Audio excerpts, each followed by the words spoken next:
જગદીશ વિશ્વકર્મા દાહોદ જિલ્લાની મુલાકાતે આવતા ભાજપ કાર્યકર્તાઓનું સંમેલન આયોજિત થયું।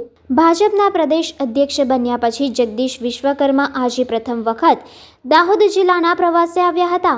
પ્રદેશ અધ્યક્ષના અધ્યક્ષ સ્થાને ભાજપનું કાર્યકર્તા સંમેલન યોજવામાં આવ્યું હતું, જેમાં મંત્રી રમેશ કટારા, સાંસદ જશવંતસિંહ ભાભોર, ધારાસભ્ય કનૈયાલાલ કિશોરી, ધારાસભ્ય મહેન્દ્ર ભાભોર સહિતના નેતાઓ અને હોદ્દેદારો, દાહોદ જિલ્લા સંગઠનના હોદ્દેદારો પણ ઉપસ્થિત રહ્યા હતા।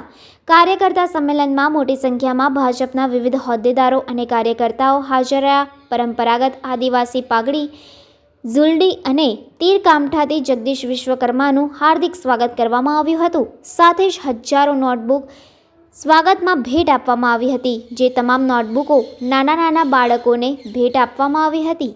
જગદીશ વિશ્વકર્માએ કાર્યકર્તાઓનું સન્માન વધે તે માટે આજના કાર્યક્રમમાં બૂથ પ્રમુખ અને સંયોજકને તેમની હરોળમાં મંચ ઉપર બેસાડી નાના કાર્યકરનું સન્માન જાળવવું તે સાબિત કર્યું હતું।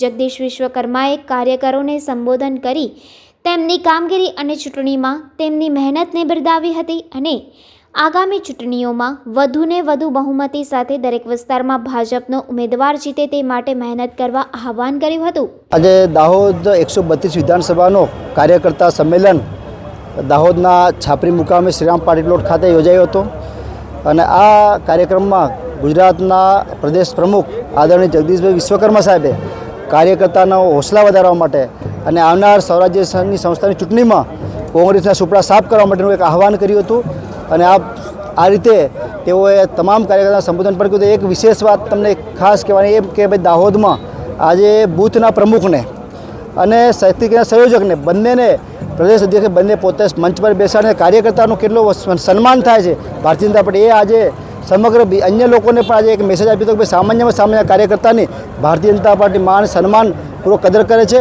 અને આવનાર સમયમાં ભારતીય જનતા પાર્ટી જલવંત વિજય થાય એ રીતની આદેશ અને સૂચનાઓ અને સમગ્ર તમામ લોકોને માર્ગદર્શન આપ્યું હતું। ભારત માતા કી જય।